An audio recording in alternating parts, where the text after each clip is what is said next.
Hello aspirant, स्वागत है आपका यूट्यूब चैनल लिटरेचर एस्पिरेंट पर। आज हम बात करेंगे रॉबर्ट फ्रॉस्ट की next poem mending wall.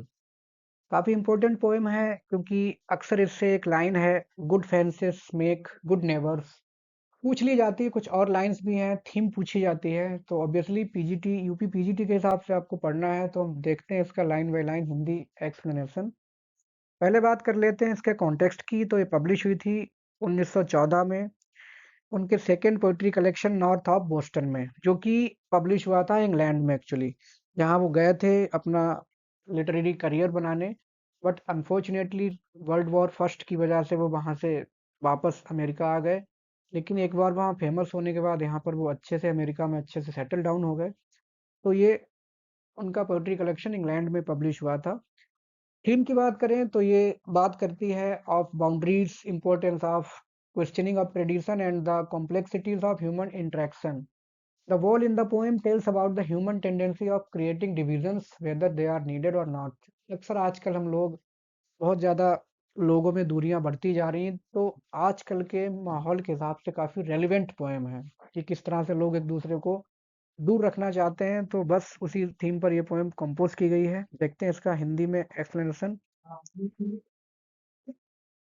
First stanza में कहते हैं something there is that doesn't love a ball. Actually ये इनका एक कोई ऑर्चर्ड है, एप्पल का बगीचा है और बगल में एक खेत है।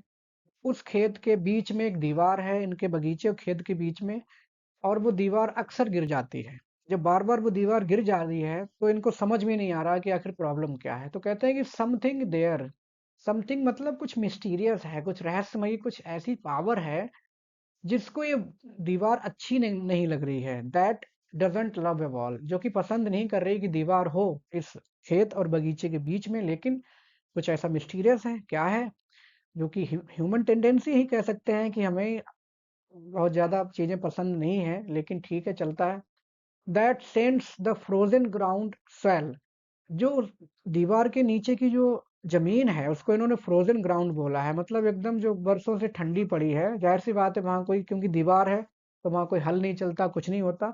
तो वो फ्रोजन ही है, जमी हुई बर्फ की तरह। लेकिन कुछ ऐसा है कि वो स्वेल हो जाती है। स्वेल मतलब उस पर उभार आ जाता है। अब जैसे ही वो उभार आता है तो दीवार गिर जाती है। जैसे भूकंप टाइप, जहां पर कोई मकान खड़ा है और जमीन ही नीचे से हिल जाएगी उसकी, तो जाहिर सी बात है वो मकान गिर जाएगा। ठीक उसी तरह से दीवार गिर जाती है। And spills the upper boulders in the sun. अब जैसे ही दीवार का वो जमीन का हिस्सा जैसे स्वेलिंग होती है वहां पे उसमें उभार आता है, ठीक वैसे ही सूरज जब गर्म होता है, या यूं कहो कि धूप निकलती है, तो ऊपर के जो बोल्डर्स हैं, जो पत्थर हैं, बोल्डर मीन्स पत्थर, वो क्या होते हैं, स्पिल्स, बिखर जाते हैं, धूप में बिखर जाते हैं। तो ये क्या है, क्या रीजन है, समथिंग, क्या कोई मिस्टीरियस रीजन है जिसकी वजह से बार बार दीवार वो गिर जा रही है। आगे कहते हैं makes gaps even two can pass abreast. और इतने ज्यादा गैप्स बन जाते हैं उस दीवार में, इतनी ज्यादा बीच में जगह बन जाती है कि दो लोग, टू कैन पास अब्रेस्ट का मतलब क्या है, एकदम साथ साथ एक दूसरे से जुड़ करके दो लोग निकल सकते हैं, इतने ज्यादा गैप बन जाते हैं उस दीवार में। The work of hunters is another thing. साथ ही साथ जो शिकारी हैं वो भी उस दीवार को गिराने में अपना रोल प्ले करते हैं। कुछ चीज है समथिंग, वो तो है ही है ये समथिंग, लेकिन जो हंटर्स हैं उनका भी रोल उस बढ़ जाता है दीवार को गिराने में। I have come after them and made repair where they have left not one stone on a stone. मैं कई बार उनके साथ साथ या उनके पीछे आया हूँ और मैंने दीवार रिपेयर की है जहां पर उन्होंने एक भी पत्थर नहीं छोड़ा है। वो पत्थर क्यों नहीं छोड़ा है वो अगले स्टेंजा में बताते हैं। But they would have the rabbit out of hiding. कई बार वो शिकार करते हैं, अपने डॉग्स को पीछे छोड़ देते हैं रैबिट के। रैबिट बेचारे छोटे छोटे जानवर अपनी जान बचाने के लिए जाकर के छिप जाते हैं वहां दीवार में। लेकिन क्योंकि हंटर्स हैं तो वो आकर के उन पत्थरों को हटा देते हैं जहाँ पे रैबिट छिपा हुआ होता है। तो पत्थर को बिखेरने के बाद क्यों हटा देते हैं, to please the yelping dogs, उनके जो कुत्ते, जो कि वो तैयार हैं, एकदम हेल्प कर रहे हैं। येल्प मतलब एक तरह से आवाज निकाल रहे हैं रैबिट को खाने के लिए, उनका पसंदीदा जो है शिकार है। तो इस वजह से वो पत्थर नहीं रहने देते हैं दीवार के, और पत्थर बिखेर देते हैं और रैबिट को निकाल के कुत्तों को खिला देते हैं। कुछ cruel act. In some matters. The gaps I mean, वो कह रहे हैं कि जो गैप बन रहा है, जो जगह बन रही है दीवार के बीच में, उसका मतलब है कि no one has seen them made और heard them made.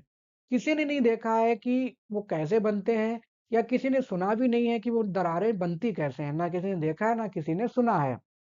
But at spring mending time, लेकिन जो स्प्रिंग का टाइम है, जो बसंत ऋतु आती है, उस समय मेंडिंग टाइम है, वी फाइंड देम देयर, जब ये लोग आते हैं दीवार बनाने। जैसे एक फसल का टाइम होता है, फसल के बाद हम दोबारा से अपने खेत को तैयार करते हैं, तो उसी तरह से जब वो आते हैं अपनी उस दीवार को तैयार करने स्प्रिंग टाइम में, तब उनको वो गैप्स बने हुए दिखते हैं वहां पर काफी। I let my neighbour know, ये जाकर के अपने पड़ोसी को बताते हैं, जो कि पहाड़ी के बियॉन्ड द हिल, पहाड़ी के दूसरी तरफ रहता है। वहां तक चल के जाते हैं, उससे कहते हैं कि चल भाई, दीवार फिर से गिर गई, कुछ जादुई शक्ति है उसमें, चलो उसको ठीक करते हैं। And one day we meet to walk the line, और एक साथ एक दिन वो लोग मिलते हैं साथ ही साथ, और वॉक द लाइन, और उस दीवार के किनारे किनारे चलते हुए पहुंच जाते हैं कि उसको ठीक करना है। And set the wall between once again, अब फिर से जाकर के अपने दोनों के बीच में वो दीवार बना देते हैं। मतलब एक दीवार के लेफ्ट है और दूसरा दीवार के राइट साइड में चलता है। आगे बोलते हैं कि we keep the wall between us and we go. दोनों, ऐसा नहीं है कि एक साथ जाते हो, एक दीवार के लेफ्ट साइड चलता हुआ जाता है और एक दीवार के राइट साइड चलता हुआ जाता है। दोनों साथ साथ नहीं चलते हैं, दीवार के एक एक और चलते हुए चले जाते हैं। एक to each the boulders that have fallen to each, और उन पत्थरों को उठाते हुए जो पत्थर दोनों साइड गिरे हुए होते हैं। फॉलन टू ईच मतलब दोनों तरफ, दोनों के हिस्से में पत्थर गिरे हुए हैं। एंड सम आर लोब्स, कुछ ऐसा लगता है कि जो ब्रेड है, ब्रेड के टुकड़े जैसे दिखते हैं। And some so nearly balls, और कुछ लगभग जो बॉल होती हैं उनकी तरह गोल गोल लगते हैं। अब गोल पत्थर को रखना और मुश्किल है, जो थोड़े चौड़े या खुरदरे हैं उनको रखना आसान है, लेकिन जो गोल है उनको रखना और मुश्किल है। We have to use a spell, spell का मतलब क्या है कि हमें वहां पर एक मंत्र फूकना पड़ता है, या यूं कहो कि प्रेयर करनी पड़ती है, टू मेक देम बैलेंस, गोल पत्थरों को रखने के लिए। इतने ज्यादा वो डिसबैलेंस हैं कि उनको वहां रखने के लिए प्रेयर करनी पड़ती है। क्या प्रेयर करते हैं, देखो ये यहाँ पे कॉमा के अंदर लिखी हुई है, ये इधर एक कॉमा है और एक इधर ये कॉमा है। कॉमा के अंदर मतलब ये प्रेयर है। क्या कहते हैं, stay where you are until our backs are turn, कि जब तक हम यहाँ से वापस ना चले जाएं, अपनी पीठ ना दिखा दें तुम्हें, तब तक तुम जहाँ हो वहीं रहना। मतलब पत्थर रख दिया है दीवार पे, और ये उम्मीद करते हैं कि भाई हिलना नहीं जब तक हम ना कहें, जब तक हमारी पीठ तुम्हें ना दिख जाए। तो ये थोड़ा फनी स्टेटमेंट है या फनी लाइन है यहाँ पर, sense of humour. We wear our fingers rough with handling them, और पत्थर उठा उठा के इनकी जो उंगलियां हैं वो रफ हो जाती हैं, मतलब खुरदरी हो जाती हैं, थोड़ी सी, थोड़ी डैमेज हो जाती हैं, इंजर्ड हो जाती हैं। Oh, just another kind of outdoor game. अब इसको फिर से कह रहे हैं थोड़ा फनी वे में कि ठीक है भाई, जैसा भी है, मान के चलो ये एक आउटडोर गेम है, जो कि नए प्रकार का गेम है, सारे लोग नहीं खेलते, ऐसा गेम हम लोग खेलते हैं। आगे कहते हैं कि वन ऑन ए साइड, मतलब वन ऑन ए साइड मतलब एक दीवार के इस तरफ है, एक दीवार के उस तरफ है, दोनों का एक आउटडोर गेम है। It comes to little more, it comes to little more, और ये थोड़ा सा और ज्यादा आता है। There where it is we do not need the wall, जहां हमें कोई दीवार की जरूरत नहीं है। There where it is we do not need the wall, हम यहाँ पर हैं जहां पर हमें दीवार की कोई जरूरत ही नहीं है। क्यों जरूरत नहीं है, क्योंकि he is all pine, he is all pine का मतलब क्या है कि उसका खेत जो है, उसके खेत में पाइन ट्रीज हैं। And I am Apple orchard, और मेरा जो खेत है या जो बगीचा है वो काहे का है, एप्पल का। एक तरफ सेब है, एक तरफ पाइन के पेड़ हैं। माई Apple trees will never get across, मेरे जो एप्पल के पेड़ हैं वो कभी भी दीवार पार नहीं करेंगे, नहीं फांदेंगे। And eat the cones under his pines, और जाकर के उसके पाइन्स के पेड़ के नीचे जो कोन्स हैं, जो झाड़ियां हैं शंकु आकार की, वो नहीं खाएंगे जाके। कहने का मतलब ये फिर से एक यहाँ पर फनी लाइन उन्होंने जोड़ दी है कि पेड़ चल करके दीवार फांद करके नहीं जाएंगे मेरे सेब के पेड़, वहां झाड़ियां खाने उन पाइन्स के पेड़ के नीचे। आई टेल हिम, और मैंने उसे बताया भी कि भाई क्या जरूरत है दीवार बनाने की। लेकिन वो ज्यादा समझदार वर्ल्डली वाइज मैन है, वो कहता ही only says good fences make good neighbours, अच्छी दीवार अच्छे पड़ोसी बनाती है। ठीक है, आजकल शहरों में लोगों ने इस बात को, भले ही सब लोगों ने पोएम ना पढ़ी हो, लेकिन सबने इसको फॉलो करना तो शुरू कर ही दिया है। पड़ोस में क्या हो जाता है हमें नहीं पता चलता। सुबह पता चलता है, अरे रे इनके यहाँ ऐसा हो गया, हमें पता नहीं था। ये शहरों की एक जीवन शैली बन चुकी है। और एक तरह से इसका अगर दूसरे सेंस में कहें तो किसी की लाइफ में ज़्यादा इंटरफेरेंस नहीं करना चाहिए। गुड फेंसेस का मतलब एक गुड डिस्टेंस भी हो सकती है, कि हम किसी की लाइफ में ज़्यादा इंटरफेयर ना करें, तभी अच्छा है, क्योंकि हर कोई अपने हिसाब से ज़िंदगी जीना चाहता है। एक तरह से गुड सेंस भी कह सकते हैं। स्प्रिंग इज द मिस्चीफ इन मी, लेकिन जो स्प्रिंग का टाइम है वो ऐसा टाइम है जब मेरे अंदर थोड़ी ज्यादा शरारतें होती हैं, मतलब मेरा मूड कुछ ज्यादा ही प्लेफुल होता है। और इसीलिए आई वंडर, मुझे आश्चर्य होता है, इन्होंने पूछा होगा उससे कि if I could put a notion, notion मतलब विचारधारा, इन हिज हेड, कि अगर मैं अपनी विचारधारा उसके मन में रख पाता तो मैं कुछ करता, उससे पूछता। वो कहते हैं कि यदि मैं अपना विचार, जो मेरा खुद का विचार है उस दीवार के बारे में, अगर मैं अपना विचार उसके मन में डाल पाता या उसको समझा पाता, तो मैं इससे यही पूछता कि why do they make good neighbours. जो तुम कहते रहते हो कि भाई good fences make good neighbours, good fences make good neighbours, आखिर उसको एक्सप्लेन करो, कैसे कैसे अच्छी दीवारें अच्छी अच्छी मतलब अच्छे पड़ोसियों को बनाती हैं, या पड़ोसियों के रिश्तों को अच्छा बनाती हैं, कैसे? इजंट इट, क्या ऐसा है? और है तो कैसे है? वेयर देयर आर काउस, क्योंकि यहाँ पे कोई गाय भी नहीं है जो आकर के मतलब खेत में तुम्हारे घुस जाए और तुम्हें नुकसान कर दे।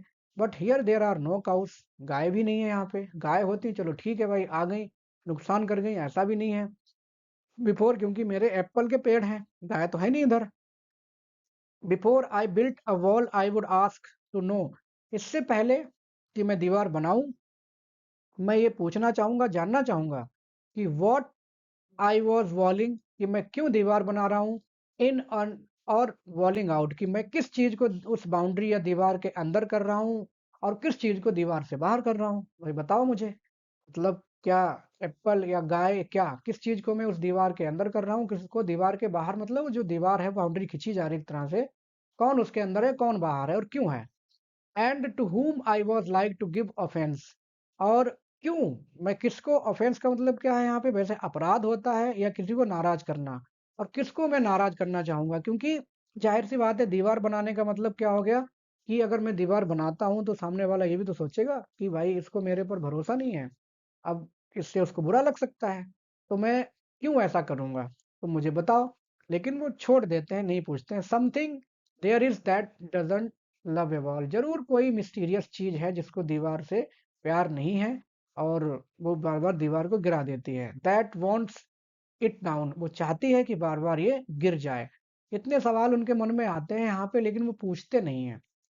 आई कुड से, मैं कह सकता हूँ कि एल्फ्स, एल्फ्स का मतलब जो एक कल्पित इमेजिनरी जो बौना होता है, या परी कह सकते हैं, हो सकता है उसका काम हो, लेकिन ऐसा भी नहीं है, मैं उससे ये भी नहीं कह सकता।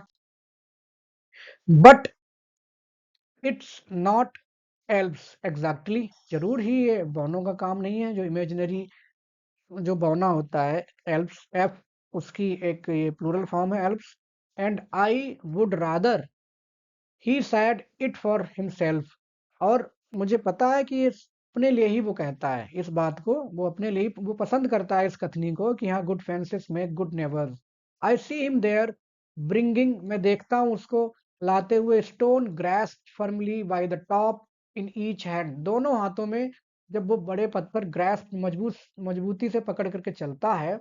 Like an old stone savage armed, ऐसा लगता है कि जैसे कोई, जो पुराने जमाने में आदिकाल में पत्थरों से शिकार किया करते थे आदि मानव, वैसा जंगली लगता है, असभ्य जैसा लगता है जब वो दोनों पत्थर लेके चलता है। तो ये फिर से यहाँ पे फनी लाइन उन्होंने इंक्लूड की है, कि जैसे कि वो एक जंगली हो। He moves in darkness at it seems to me, ऐसा लगता है कि वो अंधेरे में घूम रहा हो, क्योंकि दीवार बनाते हुए शाम हो चुकी है। Not of woods only and the shade of trees, ना केवल पेड़ और जंगल की छाया में, बल्कि अंधेरे में घूमता हुआ भी मुझे दिखता है। He will not go behind his father saying, और वह अपने पिता की जो सेइंग है, उसके पिता भी इसी बात को मानते होंगे, उससे वो दूर नहीं जाएगा। और वो क्या है, and he likes having thought of it, वो पसंद करता है सोच, और वो सोच क्या है, फिर से कहता है लास्ट में, good fences make good neighbours, कि अच्छी बाउंड्री अच्छे पड़ोसी बनाती है, यह पड़ोसियों के रिश्तों को अच्छा बनाए रखती है। तो ये था हिंदी एक्सप्लेनेशन इस पोएम का। उम्मीद है आपको समझ आया है। आप चैनल को लाइक, सब्सक्राइब, शेयर कर सकते हैं as you wish. Thanks for watching.